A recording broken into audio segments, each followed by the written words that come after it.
L'avantage lorsqu'on est adopté sud-coréenne comme moi, avec la double nationalité, et que l'on fait une étude sur l'histoire de la protection des enfants coréens en temps de guerre, c'est qu'on ne peut pas me reprocher un quelconque parti pris. Que ce soit l'histoire de la France sous l'occupation allemande, ou bien celle de la Corée sous la domination japonaise, et je fais ce parallèle volontairement, vous vous en doutez. L'observateur que je suis veillera toujours à garder une juste impartialité sur les faits et les événements étudiés, ne serait-ce par souci de bienveillance à l'égard de ces deux pays qui, pour préserver leur indépendance et leur liberté, ont traversé bon nombre d'épreuves, d'ailleurs assez similaires quand on y pense, et qui aujourd'hui font qu'un lien indéfectible les lie tous les deux d'une amitié réelle et sincère. En d'autres termes, ce n'est pas mon rôle de juger les faits et encore moins de porter au nu des individus, groupes ou réseaux pour sanctifier leurs actes de bravoure. L'historien a conscience qu'il peut se tromper car il sait qu'il n'aura accès qu'à une infime partie de la vérité. Son discours ne peut donc jamais être totalement neutre, c'est sûr, mais dans mon cas, la recherche de la vérité importe bien moins que celui de vouloir défricher, même maladroitement, avec mes petits moyens, un terrain inexploré de la science et ouvrir la voie à d'autres chercheurs qui seraient plus à même de rectifier le tir et d'entreprendre ce que je ne suis plus capable de faire maintenant, c'est-à-dire développer une spécialisation académique dans ce domaine. J'ai fait pour ma part un travail de défrichage de terrain en réunissant des faits sous un concept, mais c'est à vous, jeunesse curieuse et avide de connaissances, qui m'écoutez peut-être en ce moment, de normaliser ce discours, encore à l'état balbutiant. Sinon, à quoi aura servi que Ducrot se décarcasse?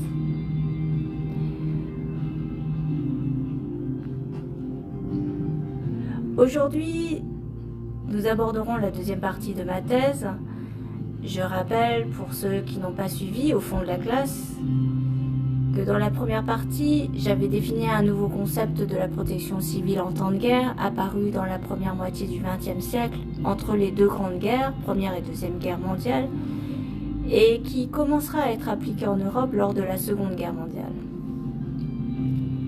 Ce concept est appelé protection de l'enfance en cas de guerre, et cela consiste à créer tout un tas de mesures à l'échelle globale afin de mettre à l'abri uniquement des populations d'enfants menacées par les nouvelles armes de destruction massive. Deux instances internationales pacifistes collaborent dès les années 1920. Il s'agit de la Société des Nations et de la Croix-Rouge internationale. Et à travers les réseaux de ce dernier, ces deux instances étudieront des plans d'évacuation pour les enfants, superviseront l'organisation des secours en temps de guerre et mettront en place l'identification des familles susceptibles d'être dispersées par les bombardements aériens. Bon, maintenant la question qui se pose est la suivante. Qu'est devenu ce fameux concept en cas de guerre après la Seconde Guerre mondiale et aurait-il pu être appliqué pendant le temps de guerre asiatique après 1945? Pour répondre à ces questions, nous étudierons la guerre de Corée comme un cas d'école. Mais avant tout, voyons le 4e chapitre qui aborde en guise d'introduction de cette deuxième partie l'une des principales spécificités de la Corée, à savoir la division du 38e parallèle.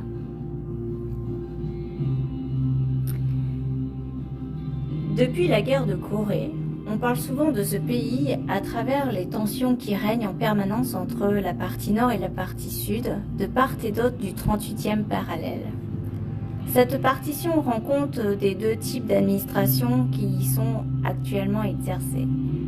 Au nord, vous avez la République démocratique populaire de Corée, attention la prononciation, Choson Minjujui Inmin Konghwaguk, qui est dirigé par un régime communiste de type autoritaire. Et au sud, vous avez la République de Corée, Teanmin국, qui est gérée par un gouvernement démocratique se revendiquant, selon les élections, soit du parti conservateur, soit de celui démocrate. La Corée du Sud se distingue aussi de la Corée du Nord par son économie florissante. Depuis son admission le 25 octobre 1996 à l'OCDE, c'est-à-dire à l'Organisation de coopération et de développement économique, le pays affiche un taux de croissance qui dépasse en 2004 celle du Japon et de la Russie. L'essor économique est tel que la Corée du Sud parvient à surmonter la crise financière de 1997, qui avait pourtant ralenti fortement la croissance de nombreux pays occidentaux comme les États-Unis. En 2007, le pays du matin frais se positionne parmi les pays asiatiques les plus avancés au monde, à côté de la Chine et du Japon. Donc très loin derrière son jumeau nord-coréen qui offre en comparaison une image désastreuse de son économie, principalement tournée vers des dépenses militaires et un système de défense dissuasif. Si on se penche un peu plus près sur les origines de ces tensions entre le nord et le sud de la Corée, on aperçoit qu'il existait déjà des prémices bien avant 1950. La ligne de démarcation a été en effet tracée dès 1945 par les Russes et les Américains, c'est-à-dire les deux grands vainqueurs de la Seconde Guerre mondiale, dans un contexte de début de guerre froide.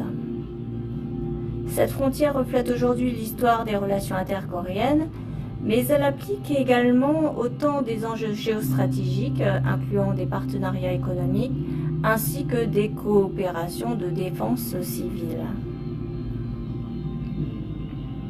Je cite, « Il y a deux principales zones frontalières entre les deux Corées. La ligne de limite nord dans la mer Jaune, c'est-à-dire la zone d'occupation militaire où il y a eu le torpillage du navire Chonan, et il y a la DMZ, c'est-à-dire la zone démilitarisée, qui est une bande terrestre de 2 à 4 km de large selon les endroits. Et là, il y a la zone de contact réel, qu'on appelle Panmunjom, qui fait environ 1 km de rayon, où il y a les fameuses petites cabanes dédiées pour les réunions entre les deux Corées, et éventuellement d'autres partenaires comme les États-Unis. Les relations intercoréennes sont contraintes pour deux raisons, à cause des intérêts des grands voisins ou des acteurs qui sont majeurs sur ces dossiers et qui sont extérieurs aux Coréens. Les Chinois, les Américains, mais aussi à cause de la contrainte géographique que sont les zones frontalières, terrestres et maritimes. Fin de citation. La frontière terrestre entre le nord et le sud de la Corée, qui s'apparente à une zone démilitarisée longue de 250 km, traverse en effet le village de Panmunjom, abritant ainsi une zone de sécurité appelée la Joint Security Area, spécialement pensée pour maintenir l'équilibre des deux anciens blocs dans cette région d'Asie. C'est pourquoi le cessez-le-feu coréen qui débute en 1951 et l'accord d'armistice signé entre le Nord et le Sud en 1953 ont lieu à Panmunjom, dans ces petits baraquements. La DMZ fige donc l'histoire contemporaine de la Corée à l'intérieur d'un processus de désamorçage de la guerre froide qui est en cours depuis la fin de la Seconde Guerre mondiale. Ce gel des hostilités est un fait suffisamment étrange aujourd'hui pour que de nombreux touristes étrangers viennent tous les ans s'y déplacer et en observer la curiosité morphographique, en écoutant dans toutes les langues les explications des guides. Je cite. Les baraquements sont effectivement à cheval sur ces deux zones, mais sont ouverts lorsqu'il y a négociation par les deux parties, et il y a des discussions potentiellement toutes les semaines depuis la guerre. À l'est, vous avez un baraquement bleu réservé aux négociations de moindre niveau, donc ça se fait au niveau des colonels, des lieutenants-colonels. Et la baraque qui est à l'ouest est aussi extrêmement importante car c'est celle de la Commission des Nations neutres. La guerre de Corée et la cour d'armistice ont mis en place de manière pérenne, car toujours existante au moins au sud, des commissions des nations neutres. Il y avait une délégation au nord mandatée par le nord et une délégation au sud mandatée par le sud. Mais désormais la délégation mandatée par le nord ne se réunit plus parce que la Corée du Nord a dénoncé les pays nouvellement membres de la communauté européenne, c'est-à-dire la Tchécoslovaquie et la Pologne. Mais côté sud, cette délégation des nations neutres se réunit toujours, quasiment journellement, dans cette baraque et effectue tout un processus qui est le quotidien du franchissement des frontières. Fin de citation. De 1953 à 2007, les dirigeants sud-coréens, qu'ils soient de tendance démocrate ou conservateur, ont contribué pendant 50 ans à développer ce qu'on appelle le dialogue intercoréen, qui est propre à la politique étrangère sud-coréenne. Les relations intercoréennes jouent un rôle clé dans la diplomatie internationale, en ce sens où ces pourparlers peuvent à tout moment raviver de vieilles tensions que beaucoup pensent éteintes depuis longtemps. Dans cette optique de menace permanente, la politique de la prospérité pacifique, dite Sunshine Policy, initiée par le président Kim Dae-jung de 1997 à 2002, a permis en 2000 de rapprocher les deux Corées, notamment à travers la rencontre de centaines de familles coréennes divisées qui ne s'étaient pas revues depuis la guerre. Les relations intercoréennes ne sont donc pas sans rappeler l'Allemagne divisée d'avant la chute du mur de Berlin en 1989, où les deux parties Est et Ouest avaient aussi établi des échanges qui étaient perçus à l'époque comme des préalables à la réunification. Le dialogue intercoréen englobant le rapprochement des familles séparées s'est amorcé à partir des années 1970, d'abord avec le général Park Chung-hee de 1962 à 1978, puis avec le général Chung Do-hwan 1981-1987. Et s'est ensuite développé parallèlement au plan de relancement économique, surtout sur fond de crise humanitaire et de famine qui sévissaient alors en Corée du Nord. Les échanges intercoréens périclitent à partir de l'année 2007, et à cela il y a deux raisons. Premièrement, la politique de prospérité pacifique de Kim Dae-jung a été discréditée internationalement par des attaques armées imputées à la Corée du Nord.